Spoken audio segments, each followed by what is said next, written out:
My name is Sapna Mohite and welcome to my channel study zones. Last time हमने देखा था cell के बारे में। सेल का चैप्टर हमने चालू किया था जिसका नाम था cell the unit of life. उसमें हमने सेल के बारे में पढ़ा था, सेल थियरी देखा था, व्हाट इज सेल। देन उसके बाद सेल का ओवरऑल ओवरव्यू के बारे में पढ़ा था कि दो टाइप्स के सेल्स होते हैं, एक होता है प्रोकैरियोटिक, दूसरा होता है यूकैरियोटिक। देन उनके यूनिसेलुलर और मल्टी सेलुलर, ऐसे बहुत सी सारी जो चीज़ें थी जो सेल्स के अंदर आती थी वो हमने यहाँ पर देख लिए। आज हम उसमें से एक सेल के बारे में पढ़ेंगे जिसका नाम था प्रोकैरियोटिक सेल्स।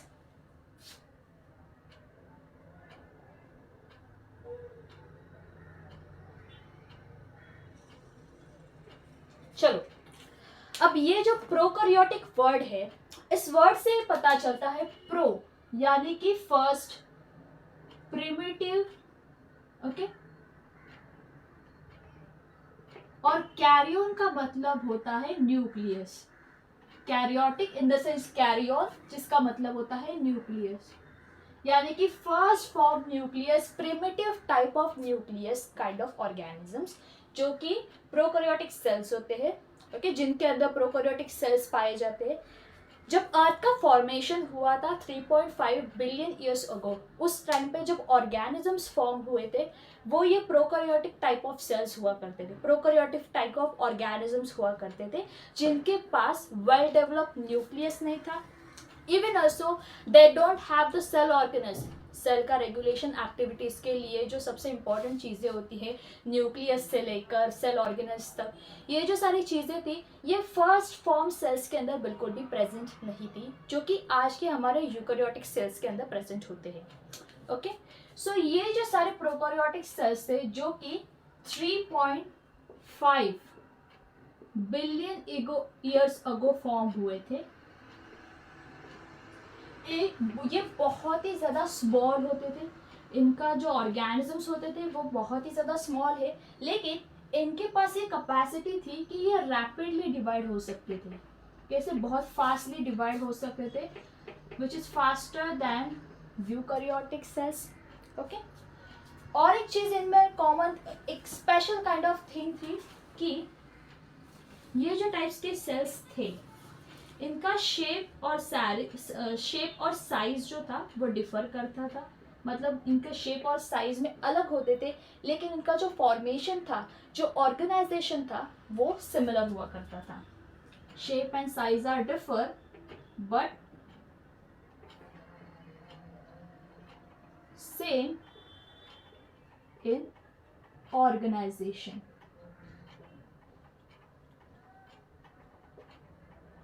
ओके, तो जो हमारे प्रोकैरियोटिक सेल्स थे ये पहले फॉर्म होने वाले ऑर्गेनिज्म से जिनके अंदर प्रोकैरियोटिक सेल्स प्रेजेंट थे। ओके, जो 3.5 बिलियन ईयर्स अगो फॉर्म हुए थे। ये बहुत छोटे टाइप्स के सेल्स थे और रैपिडली डिवाइड हो सकते थे और रैपिडली डिवाइड होते भी थे, लेकिन इनका क्या था कि इनका ऑर्गेनाइजेशन शेप था, लेकिन इनका ऑर्गेनाइजेशन जो सेम था, लेकिन इनका शेप और साइज क्या करता था, डिफर होता था, यानी कि ये अलग अलग होते थे। तो ऐसे जो इनके शेप्स थे ये 4 टाइप्स में डिवाइडेड थे। अगर ऑर्गेनिजम्स की बात करूं तो जो पहले ऑर्गेनिजम्स मिला था वो ऑर्गेनिजम्स था बैक्टीरिया। क्या था? बैक्टीरिया पहले मिला था। अब ये जो बैक्टीरिया थे ये डिफरेंट डिफरेंट टाइप्स में पाए जाते थे जिनका शेप्स अलग होते थे, जो कि 4 टाइप्स में डिवाइडेड थे। The very first one is what? Coccus. Okay, then उसके बाद बैसिलस, देन स्पाइरेलियम और वाइब्रियम, वाइब्रियो, या। सो जो कोकस थे यानी कि ये कैसे थे? कॉमा शेप थे। बैसिलस यानी कि रॉड शेप। स्पाइरेलियम नाम से ही पता चलता है कि ये स्पाइरल शेप के हो गए। और वाइब्रियो यानी कि या स्पेलिंग बराबर है ना?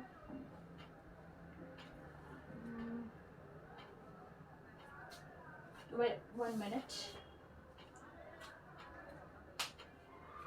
एक यहाँ पर गड़बड़ होगी। जो कोकस जो होते हैं वो यहाँ पर कैसे होते हैं? स्पेरिकल शेप की होती है।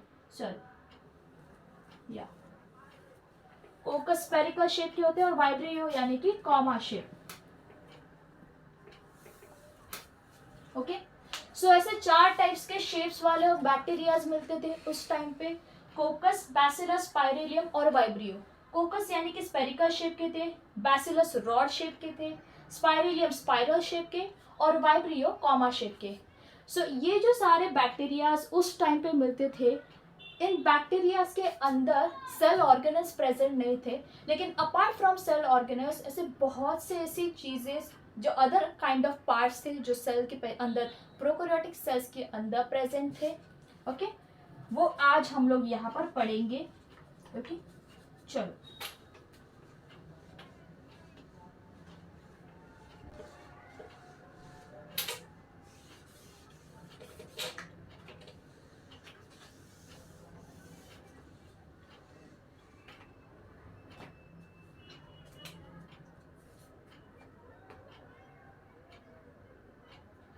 अब जब भी हमारे दिमाग में प्रोकैरियोटिक सेल्स की बात आती है तो सबसे पहले हमारे दिमाग में क्या बात आती है कि इसके पास वेल डिफाइंड न्यूक्लियस नहीं है।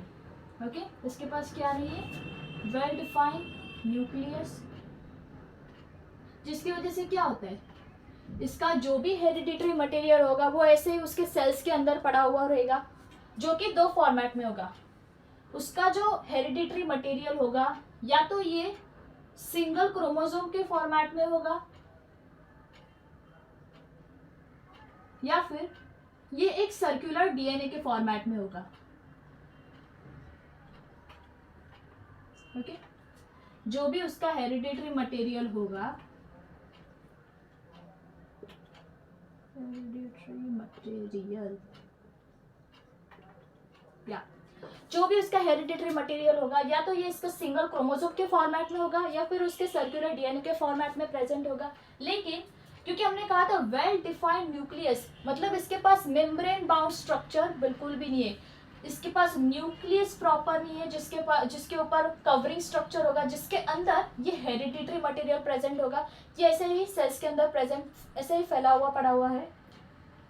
देन उसके बाद इसके पास फ्लूइड काइंड ऑफ मैट्रिक्स है,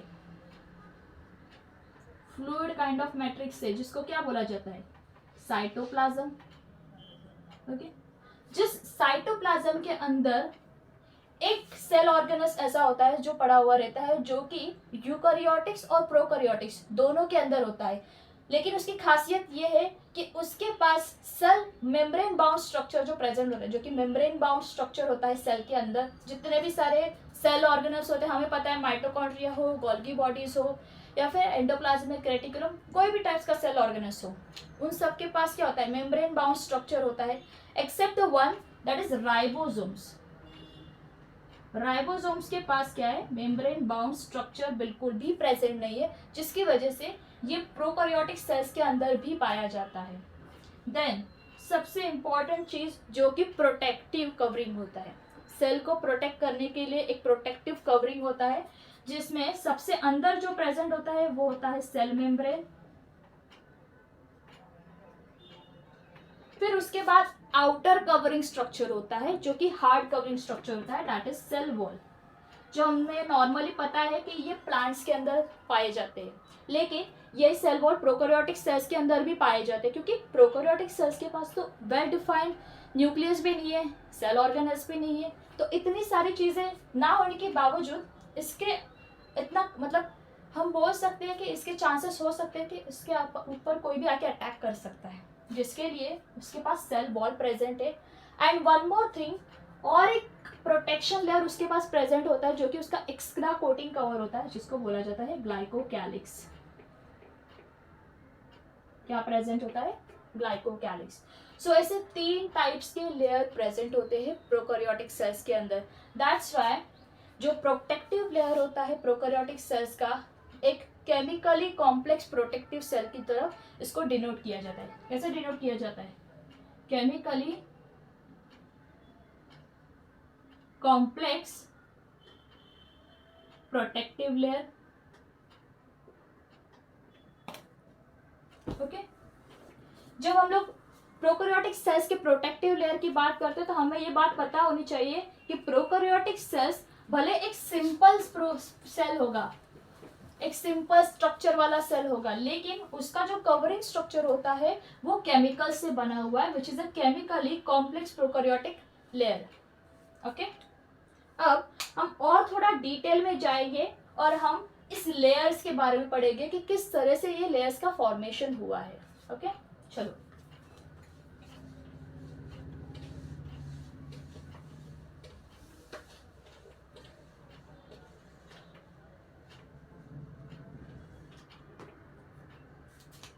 चलो, तो अब हम लोग प्रोटेक्टिव लेयर्स के बारे में पढ़ेंगे प्रोकैरियोटिक सेल्स के, जिसको बोला जाता है सेल एनवेलप। क्या बोला जाता है? Cell envelope. सेल एनवेलप क्या होता है? एक केमिकली कॉम्प्लेक्स प्रोटेक्टिव लेयर होता है।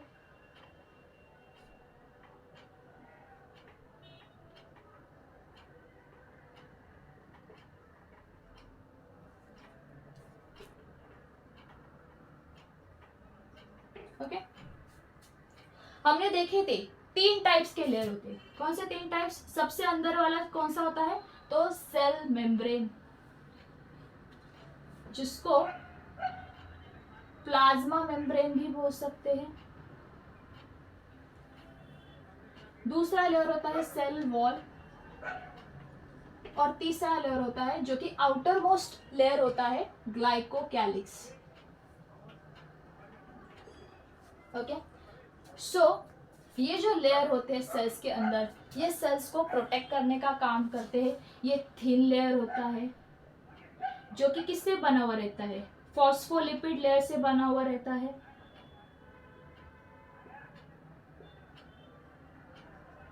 जो दूसरा लेयर होता है सेल वॉल का, वो पेप्टिडोग्लाइकेन से बना हुआ रहता है।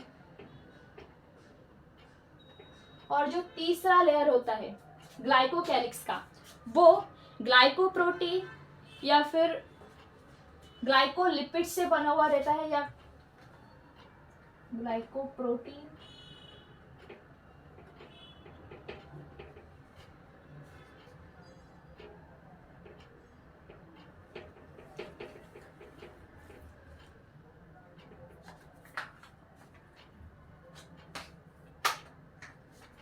ओके।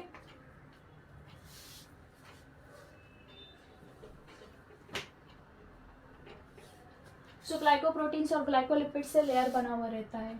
ये तो एक्स्ट्रा कवरिंग होता है सेल्स के ऊपर से, जो कि ऐसे होता है। देखो, अगर मैंने एक बैक्टीरिया का सेल बनाया, तो ये तो सेल मेम्ब्रेन हुआ।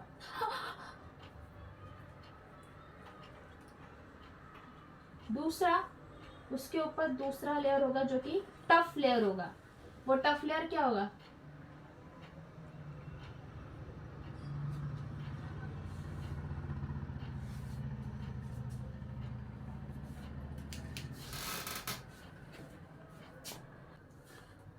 Hello everyone, my name is Sapna Mohite and welcome to my channel study Jones.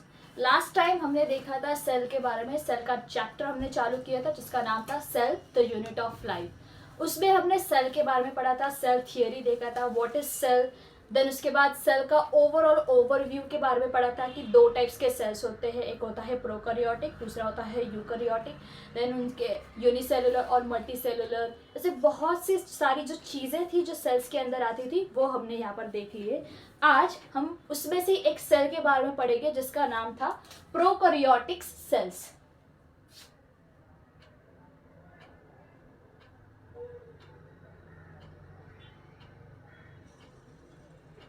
चलो, अब ये जो प्रोकैरियोटिक वर्ड है, इस वर्ड से पता चलता है प्रो यानी कि फर्स्ट, प्रिमिटिव, ओके, और कैरियन का मतलब होता है nucleus. Karyotic in the sense karyon, जिसका मतलब होता है न्यूक्लियस, यानी कि first form nucleus, primitive type of nucleus kind of organisms, जो कि प्रोकैरियोटिक सेल्स होते हैं। ओके, जिनके अंदर प्रोकैरियोटिक सेल्स पाए जाते हैं। जब अर्थ का फॉर्मेशन हुआ था 3.5 बिलियन ईयर्स अगो, उस टाइम पे जब ऑर्गेनिजम्स फॉर्म हुए थे, वो ये प्रोकैरियोटिक टाइप ऑफ सेल्स हुआ करते थे, प्रोकैरियोटिक टाइप ऑफ ऑर्गेनिजम्स हुआ करते थे, जिनके पास वेल डेवलप्ड न्यूक्लियस नहीं था, even also they don't have the cell organelles. Cell का रेगुलेशन एक्टिविटीज़ के लिए जो सबसे इंपॉर्टेंट चीज़ें होती है, न्यूक्लियस से लेकर सेल ऑर्गेनेज तक, ये जो सारी चीज़ें थी ये फर्स्ट फॉर्म सेल्स के अंदर बिल्कुल भी प्रेजेंट नहीं थी, जो कि आज के हमारे यूकेरियोटिक सेल्स के अंदर प्रेजेंट होते हैं। ओके, सो ये जो सारे प्रोकैरियोटिक सेल्स थे जो कि 3.5 बिलियन ईयर्स अगो फॉर्म हुए थे, ये बहुत ही ज़्यादा स्मॉल होते थे। इनका जो ऑर्गेनिजम्स होते थे वो बहुत ही ज़्यादा स्मॉल है, लेकिन इनके पास ये कैपेसिटी थी कि ये रैपिडली डिवाइड हो सकते थे। कैसे? बहुत फास्टली डिवाइड हो सकते थे, which is faster than eukaryotic cells. Okay, और एक चीज़ इनमें कॉमन, एक स्पेशल काइंड ऑफ थिंग थी कि ये जो टाइप्स के सेल्स थे इनका शेप और साइज जो था वो डिफर करता था। मतलब इनके शेप और साइज में अलग होते थे, लेकिन इनका जो फॉर्मेशन था, जो ऑर्गेनाइजेशन था, वो सिमिलर हुआ करता था। Shape and size are differ but same in organisation.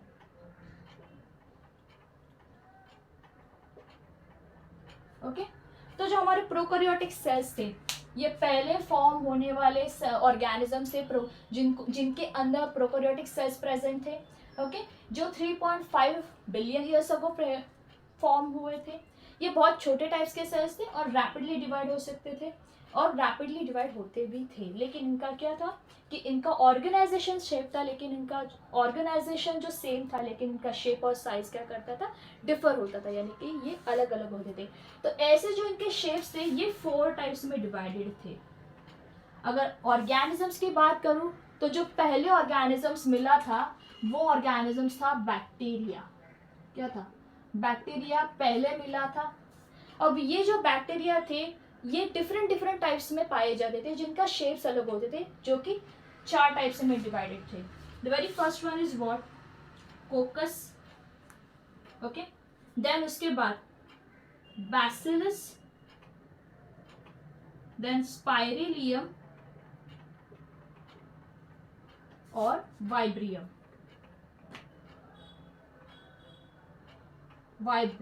या सो जो कोकस थे यानी कि ये कैसे थे? कॉमा शेप थे। बैसिलस यानी कि रॉड शेप। स्पाइरेलियम नाम से पता चलता है कि ये स्पाइरल शेप के हो गए। और वाइब्रियो यानी कि या स्पेलिंग बराबर है ना?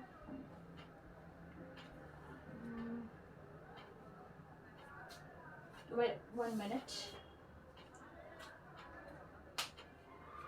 एक यहाँ पर गड़बड़ होगी। जो कोकस जो होते हैं वो यहाँ पर कैसे होते हैं? स्पेरिकल शेप के होते हैं। सॉरी, या कोकस स्पेरिकल शेप के होते हैं और वाइब्रियो यानी कि कॉमा शेप। ओके, सो ऐसे 4 टाइप्स के शेप्स वाले बैक्टीरियाज मिलते थे उस टाइम पे। कोकस, बैसिलस, स्पाइरेलियम और वाइब्रियो। कोकस यानी कि स्पेरिकल शेप के थे, बैसिलस रॉड शेप के थे, स्पाइरेलियम स्पाइरल शेप के और वाइब्रियो कॉमा शेप के। सो ये जो सारे बैक्टीरियाज उस टाइम पे मिलते थे, इन बैक्टीरियाज के अंदर सेल ऑर्गेनल्स प्रेजेंट नहीं थे, लेकिन अपार्ट फ्रॉम सेल ऑर्गेनल्स ऐसे बहुत से ऐसी चीज़ें जो अदर काइंड ऑफ पार्ट्स थे जो सेल के अंदर, प्रोकैरियोटिक सेल्स के अंदर प्रेजेंट थे। ओके, वो आज हम लोग यहाँ पर पढ़ेंगे। ओके, चलो।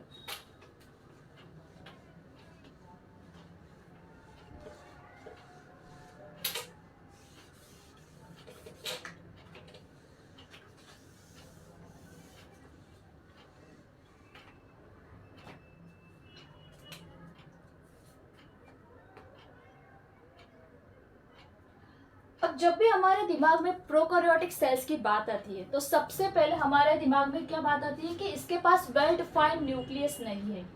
ओके, इसके पास क्या नहीं है? वेल डिफाइंड न्यूक्लियस, जिसकी वजह से क्या होता है, इसका जो भी हेरिडिटरी मटेरियल होगा वो ऐसे ही उसके सेल्स के अंदर पड़ा हुआ रहेगा, जो कि 2 फॉर्मेट में होगा। उसका जो हेरिडिटरी मटेरियल होगा या तो ये सिंगल क्रोमोसोम के फॉर्मेट में होगा, या फिर ये एक सर्कुलर डीएनए के फॉर्मेट में होगा। ओके, जो भी उसका हेरिडेटरी मटेरियल होगा, हेरिडेटरी मटेरियल या जो भी उसका हेरिडेटरी मटेरियल होगा, या तो ये इसका सिंगल क्रोमोसोम के फॉर्मेट में होगा या फिर उसके सर्कुलर डीएनए के फॉर्मेट में प्रेजेंट होगा। लेकिन क्योंकि हमने कहा था वेल डिफाइंड न्यूक्लियस, मतलब इसके पास मेम्ब्रेन बाउंड स्ट्रक्चर बिल्कुल भी नहीं है, इसके पास न्यूक्लियस प्रॉपर नहीं है जिसके ऊपर कवरिंग स्ट्रक्चर होगा, जिसके अंदर ये हेरिडिटरी मटेरियल प्रेजेंट होगा, ये ऐसे ही सेल्स के अंदर प्रेजेंट ऐसे ही फैला हुआ पड़ा हुआ है। देन उसके बाद इसके पास फ्लूइड काइंड ऑफ मैट्रिक्स है, फ्लूइड काइंड ऑफ मैट्रिक्स है, जिसको क्या बोला जाता है, साइटोप्लाज्म। ओके, जिस साइटोप्लाज्म के अंदर एक सेल ऑर्गेनस ऐसा होता है जो पड़ा हुआ रहता है, जो कि यूकैरियोटिक्स और प्रोकैरियोटिक्स दोनों के अंदर होता है।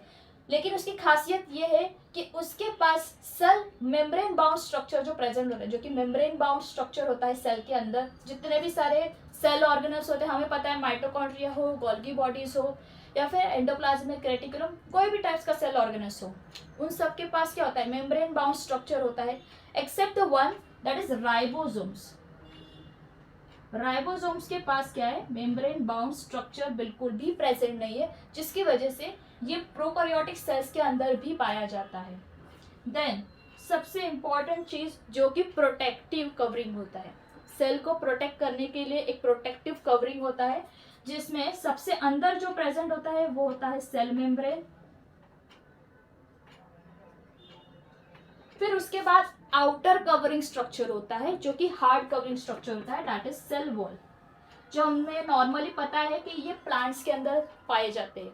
लेकिन ये सेल वॉल प्रोकैरियोटिक सेल्स के अंदर भी पाए जाते हैं, क्योंकि प्रोकैरियोटिक सेल्स के पास तो वेल डिफाइंड न्यूक्लियस भी नहीं है, सेल ऑर्गेनल्स भी नहीं है, तो इतनी सारी चीज़ें ना होने के बावजूद इसके इतना, मतलब हम बोल सकते हैं कि इसके चांसेस हो सकते हैं कि इसके ऊपर कोई भी आके अटैक कर सकता है, जिसके लिए उसके पास सेल वॉल प्रेजेंट है। एंड वन मोर थिंग, और एक प्रोटेक्शन लेयर उसके पास प्रेजेंट होता है जो कि उसका एक्स्ट्रा कोटिंग कवर होता है, जिसको बोला जाता है ग्लाइकोकैलिक्स। क्या प्रेजेंट होता है, ग्लाइकोकैलिक्स। सो ऐसे 3 टाइप्स के लेयर प्रेजेंट होते हैं प्रोकैरियोटिक सेल्स के अंदर। दैट्स व्हाई जो प्रोटेक्टिव लेयर होता है प्रोकैरियोटिक सेल्स का, एक केमिकली कॉम्प्लेक्स प्रोटेक्टिव सेल की तरफ इसको डिनोट किया जाता है। कैसे डिनोट किया जाता है, chemically complex protective layer. Okay, जब हम लोग प्रोकैरियोटिक सेल्स के प्रोटेक्टिव लेयर की बात करते हैं तो हमें ये बात पता होनी चाहिए कि प्रोकैरियोटिक सेल्स भले एक सिंपल सेल होगा, एक सिंपल स्ट्रक्चर वाला सेल होगा, लेकिन उसका जो कवरिंग स्ट्रक्चर होता है वो केमिकल से बना हुआ है, which is a chemically complex prokaryotic layer. Okay, अब हम और थोड़ा डिटेल में जाएंगे और हम इस लेयर्स के बारे में पढ़ेंगे कि किस तरह से ये लेयर्स का फॉर्मेशन हुआ है। ओके, चलो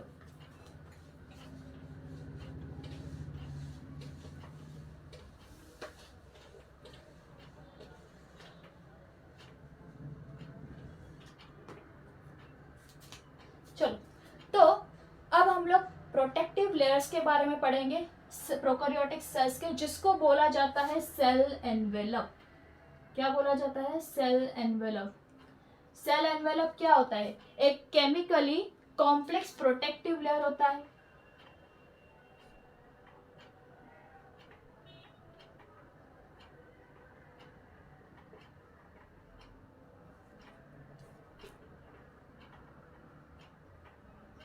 ओके, हमने देखे थे 3 टाइप्स के लेयर होते हैं। कौन से 3 टाइप्स, सबसे अंदर वाला कौन सा होता है, तो सेल मेम्ब्रेन, जिसको प्लाज्मा मेम्ब्रेन भी बोल सकते हैं। दूसरा लेयर होता है सेल वॉल, और तीसरा लेयर होता है जो कि आउटर मोस्ट लेयर होता है ग्लाइकोकैलिक्स। ओके, सो ये जो लेयर होते हैं सेल्स के अंदर, ये सेल्स को प्रोटेक्ट करने का काम करते हैं। ये थिन लेयर होता है जो कि किससे बना हुआ रहता है, फॉस्फोलिपिड लेयर से बना हुआ रहता है।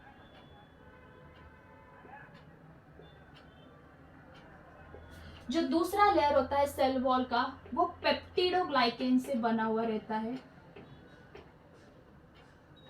और जो तीसरा लेयर होता है ग्लाइकोकैलिक्स का, वो ग्लाइकोप्रोटीन या फिर ग्लाइकोलिपिड से बना हुआ रहता है। या ओके, तो जो ग्लाइकोकैलिक्स होता है वो 3 टाइप्स के होते हैं। ग्लाइकोकैलिक्स मतलब 3 चीजों से बन सकता है, प्रोटियोग्लाइकेन्स, देन ग्लाइकोप्रोटीन्स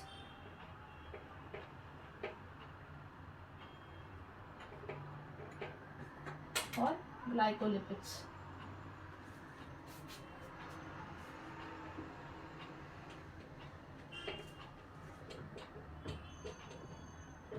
देखो, तो जैसे कि हमने देखा सेल मेम्ब्रेन जो कि इनर स्ट्रक्चर होता है, जो थिन होता है, फॉस्फोलिपिड लेयर का बना हुआ रहता है, जिसको म्यूरिन भी बोलते हैं। क्या बोलते हैं? म्यूरिन। ओके, दूसरा जो लेयर होता है वो थिक लेयर होता है, ओके, जो पेप्टिडोग्लाइकेन का बना हुआ रहता है। और जो ग्लाइकोकैलिक्स होता है वो प्रोटियोग्लाइकेन्स, ग्लाइकोप्रोटीन्स, ग्लाइकोलिपिड्स का बना हुआ रहता है।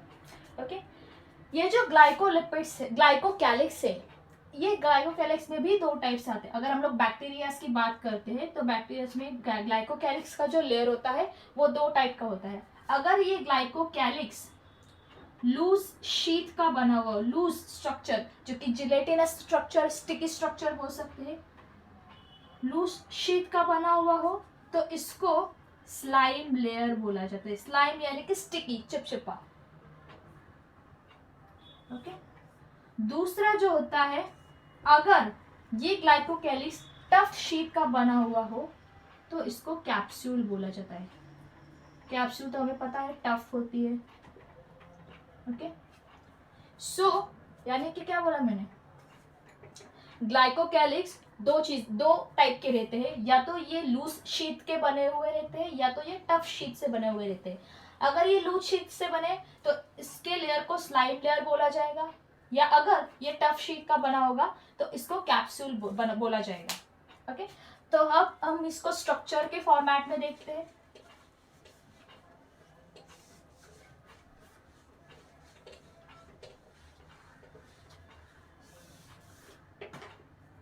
देखो, मैंने एक बैक्टीरिया बनाया। ओके, ये बैक्टीरिया है। बैक्टीरिया का जो एक और लेयर ऊपर बना रही हूँ बैक्टीरिया के,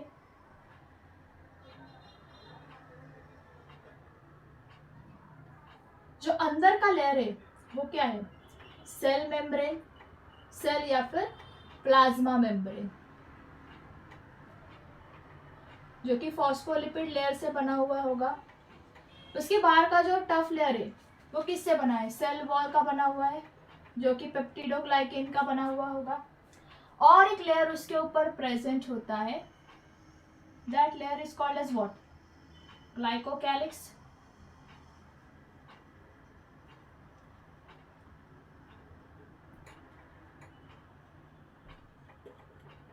ओके, ये 3 लेयर से बने हुए हैं। अब सेल के अंदर जो ये फ्लूइड प्रेजेंट होगा, जो कि लिक्विड फॉर्मेट में होगा, वो क्या होगा, साइटोप्लाज्म। ओके, और एक चीज, जैसे कि हमने कहा कि हेरिडिटरी मटेरियल जो होता है वो सर्कुलर डीएनए के फॉर्मेट में या फिर सिंगल क्रोमोसोम्स के फॉर्मेट में पड़ा होगा। तो अगर मैंने यहाँ पे ये ऐसा सर्कुलर डीएनए के फॉर्मेट में एक हेरिडिटरी मटेरियल बनाया जो कि डबल स्टैंडर्ड होगा, याद रखना, जो भी डीएनए मटेरियल प्रोकैरियोटिक सेल्स के अंदर होगा वो भी डबल स्टैंडर्ड ही होगा। ओके, सो ये क्या है, मेरा सर्कुलर डीएनए।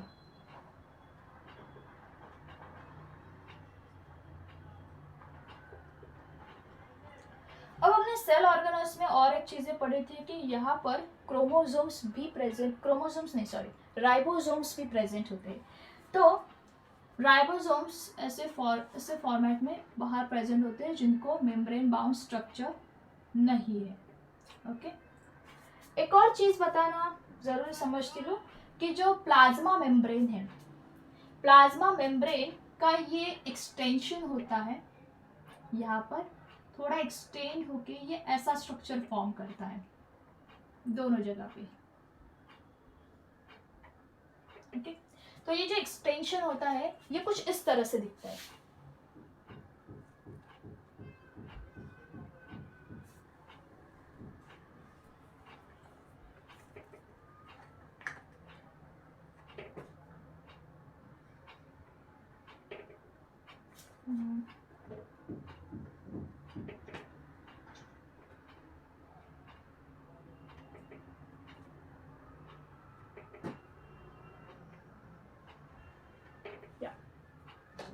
सो ये जो एक्सटेंशन होता है प्लाज्मा मेम्ब्रेन का, इसको बोला जाता है मीजोसोम्स। क्या बोला जाता है?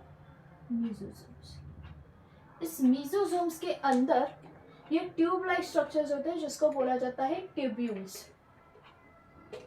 और ये जो सर्कुलर फॉर्मेट में होते हैं इनको बोला जाता है vesicles. Okay, tubules, vesicles, lamella, ये किसके पार्ट है? ये इस मीजोसोम्स के पार्ट है।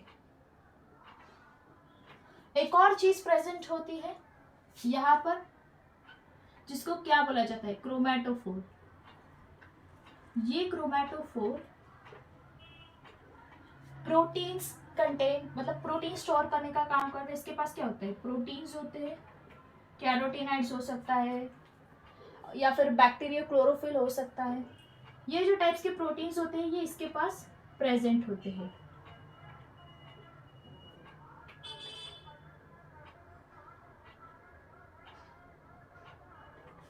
ओके, हमने राइबोसोम्स भी देख लिया। राइबोसोम्स जो होते हैं वो 70S टाइप के राइबोसोम्स होते हैं। 70S यानी 50S बड़े राइबोसोम्स होते हैं और 30S छोटे राइबोसोम्स होते हैं। हमें ऐसे ही याद रखना है। हालांकि 50 और 70 मिलके क्या होते हैं? 80 राइबोसोम्स 80 होते हैं, लेकिन हमें यही फॉर्मेट में याद रखना है 50S और 30S मिलके 70S टाइप्स ऑफ राइबोसोम्स जो कि प्रोकैरियोटिक सेल्स के अंदर प्रेजेंट होते हैं। ओके, देन उसके बाद जब हमें पता है कि जब डीएनए से एमआरएनए बनता है, ओके, डीएनए से एमआरएनए बनता है और एमआरएनए से आगे चल के प्रोटीन बनता है, तब उस एमआरएनए को राइबोसोम्स की ज़रूरत होगी। ये जब बहुत सारे राइबोसोम्स एमआरएनए के ऊपर प्रेजेंट होते हैं तो उसे बोला जाता है पॉलीसोम्स या फिर पॉलीराइबोसोम्स। पॉलीसोम्स या फिर पॉलीराइबोसोम्स। याद रखो कि जब बहुत सारे राइबोसोम्स एमआरएनए के ऊपर प्रेजेंट होते हैं या तो उसको पॉलीसोम बोले या फिर उसको पॉलीराइबोसोम्स। ओके, सो ये तो हमने चीजें देख ली। एक हेरिडिटरी मटेरियल एक स्मॉल डीएनए के फॉर्मेट में प्रेजेंट होता है जिसको बोला जाता है प्लाज्मिड। ओके, ये डीएनए के नजदीक तो नहीं प्रेजेंट होता है, लेकिन ऐसे छोटे छोटे प्लाज्मिड प्रेजेंट होता है जो कि एक एंटीबायोटिक रेजिस्टेंस की तरह काम करता है। ये प्लाज्मिड बहुत ही ज़्यादा इम्पॉर्टेंट होता है।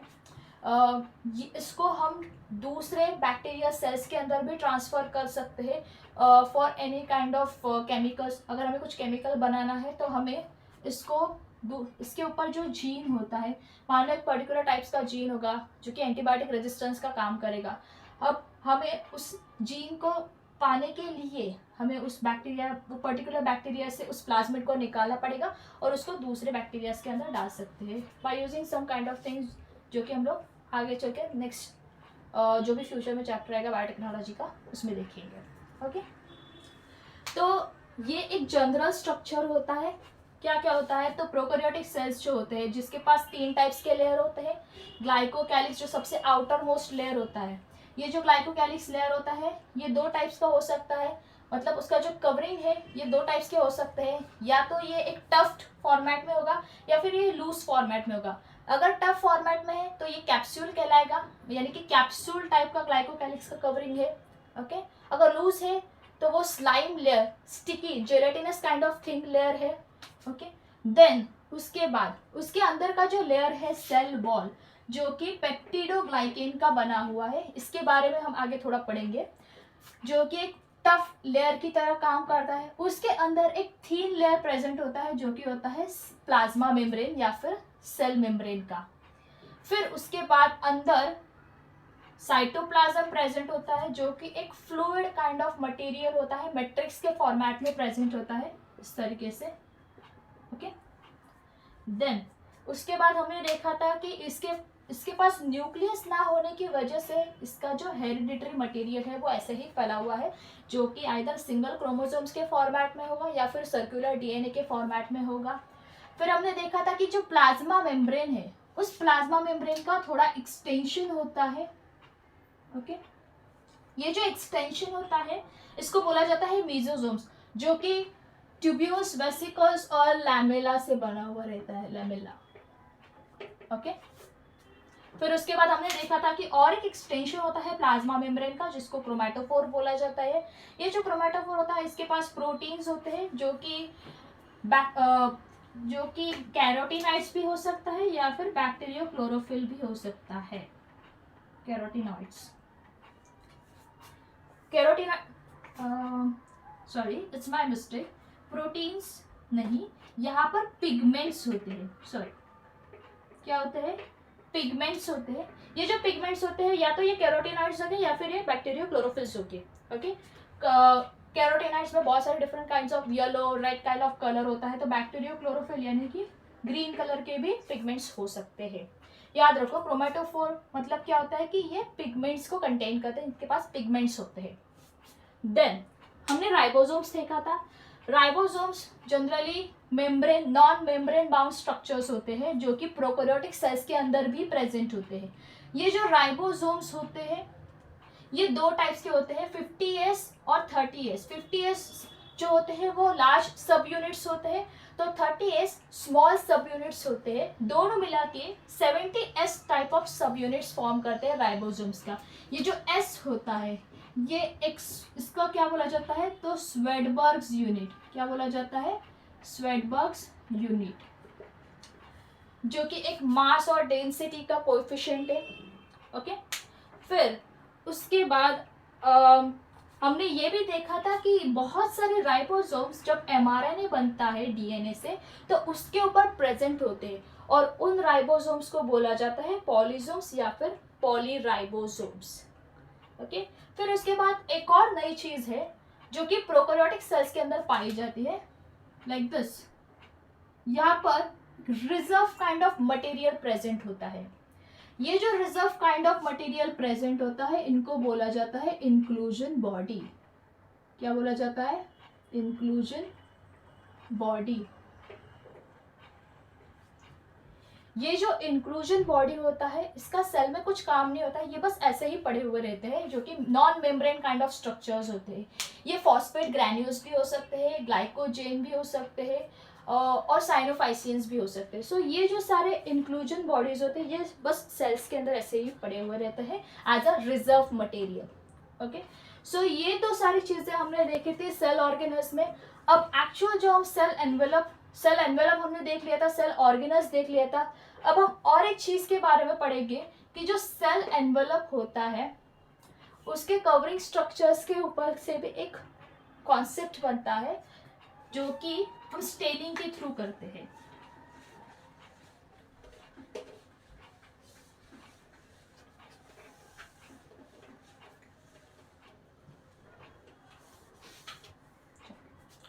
अब हमें पता है कि बैक्टीरियाज बहुत सारे टाइप्स के होते हैं।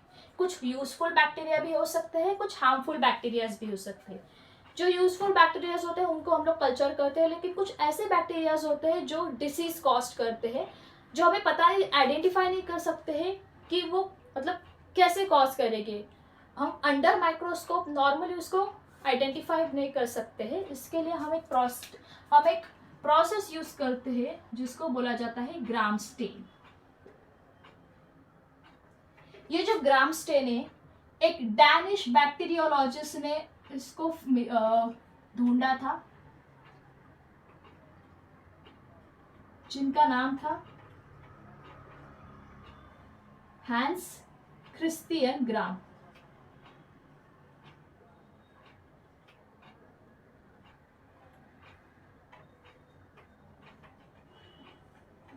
हैंस क्रिस्टियन ग्राम एक साइंटिस्ट थे जिनके नाम पर से हमने स्टेनिंग को क्या नाम दिया, ग्राम स्टेन बोला गया।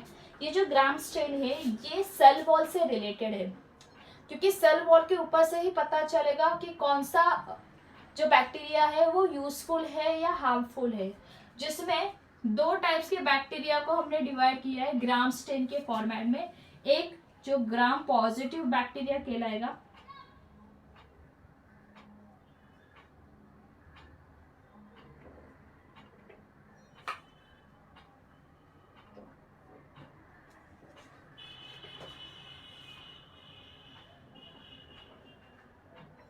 और दूसरा ग्राम निगेटिव बैक्टीरिया कहलाएगा। ओके, जो ग्राम पॉजिटिव बैक्टीरिया, ग्राम नेगेटिव, से दो टाइप्स के बैक्टीरिया थे जिनसे हमें पता चला था कि कौन सा बैक्टीरिया यूजफुल है, कौन सा बैक्टीरिया हार्मफुल है, जिसके लिए एक प्रोसेस यूज किया था जिसमें उन्होंने स्टेनिंग किया था। मतलब कैसे किया था, देखो उन्होंने एक बैक्टीरिया का सेल, दो बैक्टीरिया के सेल लिए थे। ओके, कुछ बैक्टीरिया के सेल लिए थे, दो छोड़ो पूछ लेते हैं हम लोग। बैक्टीरिया के सेल लिए थे दोनों, कुछ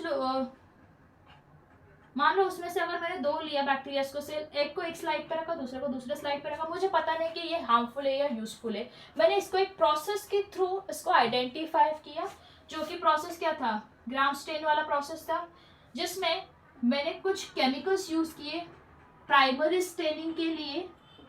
प्राइमरी यानी मैंने पहला कौन सा स्टेन, स्टेन यानी कि व्हाट, एक डाई के फॉर्मेट में होता है। Okay, sticky type of substances.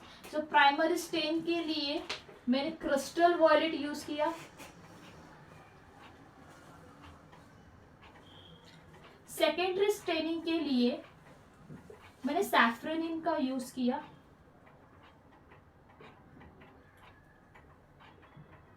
और एक और चीज मैंने यूज की ताकि प्राइमरी स्टेनिंग के बाद डीकलराइज करे, ताकि एक दूसरा स्टेनिंग उसके ऊपर लगा सके, जो कि अल्कोहल था। ओके, और एक चीज मैंने यूज की थी प्राइमरी स्टेनिंग के बाद, जो कि मॉर्डिन का काम करता था, यानी कि उस पर्टिकुलर कलर को उस बैक्टीरिया के अंदर फिक्स करना, ताकि जो बाकी का साइड का कलर अगर वाटर से धो दे तो बैक्टीरिया के ऊपर का कलर नहीं निकलना चाहिए। एंड दैट इज आयोडीन, जिसको, जो कि ग्राम स्टेन का ही पार्ट होता है, ग्राम आयोडीन भी बोल सकते हैं उसको। तो मान लो कि मैंने सेल लिए, उस सेल में से दोनों सेल के जो सैंपल्स है उनको मैंने स्लाइड्स के ऊपर रखा। अब स्लाइड्स के ऊपर मैंने अपना पहला स्टेन यूज किया था, जो कि मेरा क्रिस्टल वॉयलेट था। उस स्टेन को डालने के बाद मेरा जो सेल का स्लाइड का कलर था, अब वो वॉयलेट कलर हो गया, violet blue kind of colour हो गया। ओके, अब उसको फिक्स करने के लिए, क्योंकि अब उसके बाद मैं क्या करूंगी, वाटर के साथ वॉश करूंगी, लेकिन उसके पहले मैं क्या करूंगी, उसको इंक्यूबेशन के लिए रखूंगी। फिर उसके बाद मैंने आयोडीन यूज किया, ताकि वो जो सेल्स के ऊपर जो कलर, जो ब्लू कलर, जो वॉयलेट कलर उसके ऊपर आया था, वो उस सेल्स में फिक्स रहे। ओके, फिक्स रहने के बाद क्या हुआ, फिर मैंने उसको आयोडीन डालने के बाद अब बाकी का कलर तो, जब पानी से वॉश किया तो बाकी का कलर तो निकल गया, सिर्फ उतना ही कलर प्रेजेंट था उस सेल्स के ऊपर। अब मैंने इसको डीकलराइज करना शुरू किया। डीकलराइज करने के लिए मैंने अल्कोहल का या फिर एसीटोन का यूज किया, जिसकी वजह से क्या हो गया, एक सेल्स का कलर पूरी तरह से निकल गया था, तो दूसरे सेल्स का कलर वैसे ही पड़ा हुआ था। ओके, अब दोनों सेल्स के कलर जो मैंने, मतलब एक का निकल गया था, दूसरे का पड़ा था, इसके बावजूद मैंने अपना सेकेंडरी स्टेन यूज किया था, जो कि था सैफ्रनिन, जिसकी वजह से क्या हो गया, एक का नया कलर फॉर्म हुआ और दूसरे का वही कलर रह गया। तो वो पहले देखते हैं सेल के स्ट्रक्चर के फॉर्मेट में। पहले तो मैं सेल वॉल की लेयर बना लेती हूँ। मान लो ये मेरा सेल मेम्ब्रेन है दोनों साइड्स में, दोनों सेल्स का सेल मेम्ब्रेन है। ओके, फिर उसके बाद मैंने एक मोटा लेयर बना लिया है, क्योंकि एक बैक्टीरिया के अंदर उसका सेल वॉल का लेयर इतना बड़ा होगा।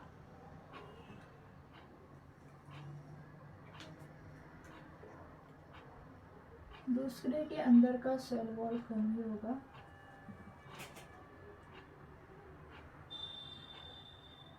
और एक लेयर बनाई है, देखो। अब ये जो मेरा आउटर लेयर है ये क्या है, सेल वॉल। ये जो लेयर है इसको क्या बोलेगी, सेल मेम्ब्रेन। ये यहाँ पर भी है, देखो। अब मेरा जो ये लेयर बना था ये पेप्टिडोग्लाइकेन का बना था। किससे बना था, पेप्टिडोग्लाइकेन का बना हुआ था। अब जब मैंने पहला स्टेन डाला, जो मेरा क्या था, क्रिस्टल वॉयलेट, जो यहाँ पर आके फंस गया था। ओके, जब मैंने ऊपर से स्टेन डाला तो ये यहाँ पर आके फंस गया था।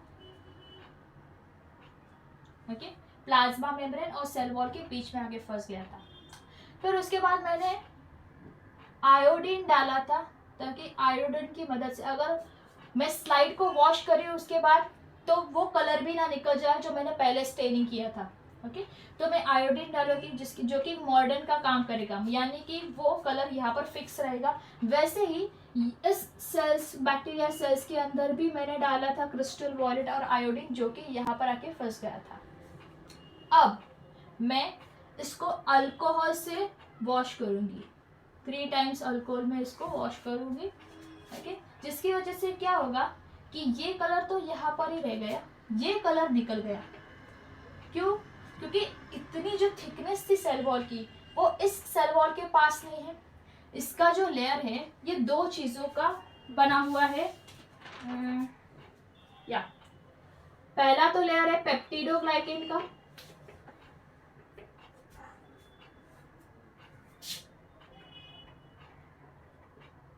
और दूसरा लेयर किससे बना था, लाइपोपॉलीसैकेराइड का, जो कि क्या था, lipid plus carbohydrate. Polysaccharides means what, many carbohydrates. So lipid plus carbohydrates का लेयर बना हुआ था, जो टोटल मिला के सेल वॉल बनाता था। ओके, ये अकेला सेल वॉल बनाता था, लेकिन ये 2 हिस्सों में डिवाइडेड था। पेप्टिडोग्लाइकेन जो कि एक लेयर तो था, लेकिन उसके साथ और एक लेयर था जो कि लाइपोपॉलीसैकेराइड्स, जो दोनों मिला के सेल वॉल बनाते थे। तो जब मैंने पहला स्टेन डाला था क्रिस्टल वॉयलेट और आयोडीन को मिला के, तो ये तो यहाँ पर फंस गए, दोनों के दोनों यहाँ पर प्लाज्मा मेम्ब्रेन और सेल वॉल के बीच में फंस गए। लेकिन जब अल्कोहल डाला था तब जो मेरा दूसरा बैक्टीरिया का सेल्स था उसके सेल वॉल्स और सेल मेम्ब्रेन के जो बीच में कलर जो प्रेजेंट था वो निकल गया, यानी कि ब्लू कलर यहाँ से निकल गया। लेकिन जो इस वाले बैक्टीरिया में, जो हमारे ए और बी का नाम देती थी, या जो ए वाला बैक्टीरिया है उसके सेल्स के जो भी मटेरियल, मतलब जो भी कलर यहाँ पर प्रेजेंट था ब्लू कलर, वो यही के यही प्रेजेंट था, वो कहीं से भी हिला नहीं। अब मैंने अपना सेकेंड स्टेन, जो सेकेंडरी स्टेन यूज किया था, जो कि क्या था, सैफ्रोनिन। जब मैंने सैफ्रोनिन को यूज किया, ओके, जब मैंने सैफ्रोनिन को यूज किया तो यहाँ का जो कलर था इसके ऊपर कोई इफेक्ट नहीं हुआ। ये ब्लू वॉयलेट कलर का जैसा भी दिखता था ये वैसा ही दिख रहा था, लेकिन यहाँ का कलर चेंज हो गया, क्योंकि अल्कोहल डालने की वजह से मेरा यहाँ का कलर उड़ गया, मतलब मेरा कलरलेस हो गया था। ये जो बैक्टीरिया था बी वाला, ये कलरलेस हो गया था। सैफ्रोनिन के ऐड करने की वजह से इसमें वापस से नया चेंजेस आया और इसका कलर रेड, या फिर हम इसको बोल सकते हैं कि चल रेड बोल सकते, रेड बन गया। ओके, तो एक तो था ब्लू और वॉयलेट की तरह जो दिख रहा था, ब्लू फॉर्मेट में था। ओके, वो वैसे का वैसा ही रहा। लेकिन जब अल्कोहल डाला था तब ये कलर तो उड़ गया और कलरलेस बन गया था। लेकिन जब सैफ्रनिन की बारी आई, जो कि एक सेकेंडरी स्टेन की तरह काम कर रहा था, इसका इस वाले सेल्स के ऊपर कोई इफेक्ट नहीं हुआ, लेकिन इस वाले सेल्स के ऊपर इफेक्ट हुआ और ये सीधा कलर चेंज हो गया, जो कि रेड कलर बन गया। अब ऐसा क्यों हुआ? देखो, क्रिस्टल वॉयलेट जो ग्राम स्टेन है, जो प्राइमरी स्टेन है, उसका सैफ्रनिन स्टेन से भी वेट ज्यादा होता है, यानी कि सैफ्रनिन का क्रिस्टल वॉयलेट के ऊपर कोई असर नहीं होगा। ओके, देखो, और ऊपर से इसका जो सेल वॉल है वो इतना मोटा है, इतना थिक है, जिसकी वजह से अगर कोई दूसरा कलर भी ऐड कर दे फिर भी इसके ऊपर कोई इफेक्ट नहीं होगा। जबकि इसका जो सेल वॉल है वो दो हिस्सों में बांटा हुआ है, एक पॉलीपेप्टाइड ग्लाइकोन का बना है और दूसरा लाइपोपॉलीसैकेराइड्स का बना है। तो यहाँ से अगर कलर निकल गया है तो ऑब्वियसली सैफ्रनिन को अगर ऐड करें तो आराम से यहाँ पर बैठ जाएगा और ये अपना कलर चेंज करेगा। तो इसकी वजह से क्या हुआ कि एक चीज़ पता चली कि जो टफ यानी कि जिसका सेल वॉल ज़्यादा मोटा है, उसके अगर ऊपर कोई भी चीज़ ऊपर आ जाए, मतलब अगर मैंने स्टेनिंग डाला है, उसका कलर चेंज नहीं होगा, वैसे का वैसे वो अपना रंग नहीं छोड़ा। इसका मतलब कि it is a positive kind of bacteria. ये कैसा बैक्टीरिया होगा? ग्राम पॉजिटिव बैक्टीरिया, जो कि गुड बैक्टीरिया को कहलाता है। जो दूसरा बैक्टीरिया होता है, जो कि जिसने अपना कलर छोड़ा और एक नया कलर फॉर्म किया सैफ्रनिन के थ्रू, यानी कि इसके ऊपर अगर बाहर से कोई हार्मफुल चीजें भी आए तो भी इसको अफेक्ट कर सकती है। तो ये कौन से टाइप्स का बैक्टीरिया होगा? ये gram negative type of bacteria होगा।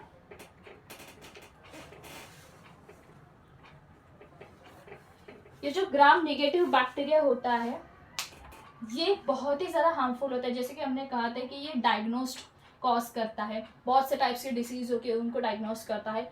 सो ऐसे टाइप्स के बैक्टीरियाज को ढूंढने के लिए लेबोरेटरीज में मेथड यूज किया जाता है, जिसको बोला जाता है ग्राम स्टेन।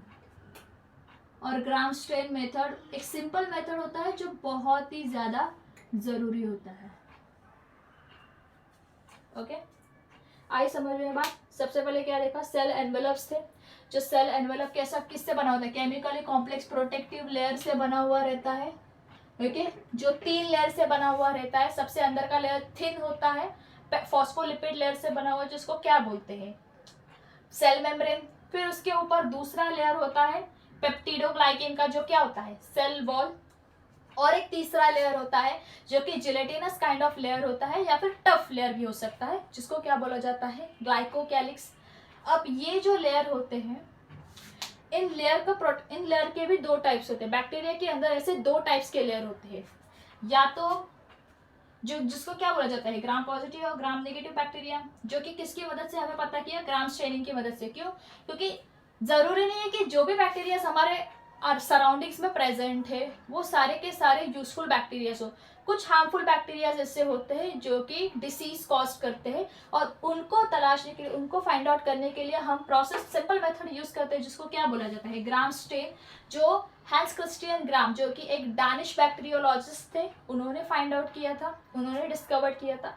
अब इसमें क्या होता है? ग्राम स्टेनिंग में हम अगर 2 टाइप्स के बैक्टीरियल सेल्स ले, जिसके एक के पास thick kind of cell wall है तो दूसरे के पास thin kind of cell wall है। इसका जो सेल वॉल होता है वो 2 चीजों से बनता है, पेप्टिडोग्लाइकेन और लाइपोपॉलीसैकेराइड्स। और इसका जो सेल वॉल है ये सिर्फ पेप्टिडोग्लाइकेन का बना हुआ रहता है।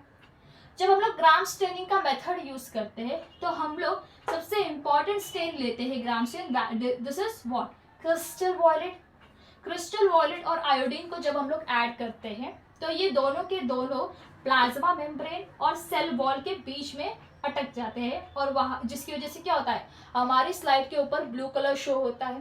ओके, फिर अल्कोहल के साथ वॉश करने के बाद एक का तो ब्लू कलर, जो भी violet colour, crystal violet colour वैसे का वैसा ही पड़ा हुआ रहता है, और दूसरा जो होता है उसका कलर चला जाता है, ये डीकलराइज्ड हो जाता है, यानी कि ये कलरलेस शो करेगा। अब हमें कलरलेस तो नहीं देखना है, हमें पता होना चाहिए कि कौन से बैक्टीरिया सेल्स कैसे दिखता है। तो जिसके लिए हम दूसरा स्ट्रेन यूज करेंगे जो कि होगा सैफ्रनिन, क्योंकि हमें अंडर माइक्रोस्कोप दोनों बैक्टीरिया को देखना है। एक का कलर अगर निकल गया तो हम बैक्टीरिया को देख कैसे सकते हैं, जिसके लिए हम लोग क्या करेंगे? सैफ्रनिन यूज करेंगे। तो हमने सेकेंडरी स्ट्रेन समझ के, सेकेंडरी स्ट्रेन के लिए हमने सैफ्रोनिन का यूज़ किया और ये सैफ्रोनिन हमें दोनों के केसेस में डाला। लेकिन क्या हुआ, सैफ्रोनिन का असर इस वाले जो कि ए वाले हमारा जो बैक्टीरिया है उसके अंदर नहीं हुआ, क्योंकि उसका सेल वॉल ही इतना जाड़ा था कि चाहकर भी वो अंदर उतना इफेक्ट नहीं कर सकता था, क्रिस्टल वॉलेट को हिला नहीं डाला सकता। यहाँ पर भी क्रिस्टल वॉलेट को वो हिला नहीं सकता था, लेकिन क्योंकि क्रिस्टल वॉलेट कलरलेस हो गया था, क्यों, क्योंकि इसके दो हिस्सों में इसका लेयर बटा, जो सेल वॉल है वो दो हिस्सों में बटी हुई है, तो आराम से क्रिस्टल वॉलेट का जो कलर था वो अल्कोहल के बाद निकल गया था। तो जब ये कलरलेस हो गया था और अगर जब हमने सैफ्रोनिन इसके ऊपर डाला था, इसने अपना कलर चेंज किया और इसने रेड कलर फॉर्म किया, जिसकी वजह से हमें क्या पता चला कि एक जो होगा वो पॉजिटिव शो करता है तो दूसरा नेगेटिव शो करता है। अगर इसका लेयर इतना पतला है, सेल वॉल का लेयर अगर इतना पतला है तो इसके ऊपर कोई भी अटैक कर सकता है। ओके, तो इससे हमें पता चला कि ऐसे दो टाइप्स के बैक्टीरिया हो गए जिसके ऊपर कोई भी इफेक्ट करे कुछ फर्क नहीं पड़ता, that is the gram positive bacteria, और दूसरा होता है ग्राम नेगेटिव बैक्टीरिया। ग्राम नेगेटिव बैक्टीरिया और पॉजिटिव बैक्टीरिया में एक ही चीज़ याद रखनी है कि सेल वॉल जो है वो ग्राम पॉजिटिव बैक्टीरिया में थिक होता है, तो cell wall gram negative bacteria में थिन होता है, जो कि दो पार्ट्स में डिवाइडेड होता है।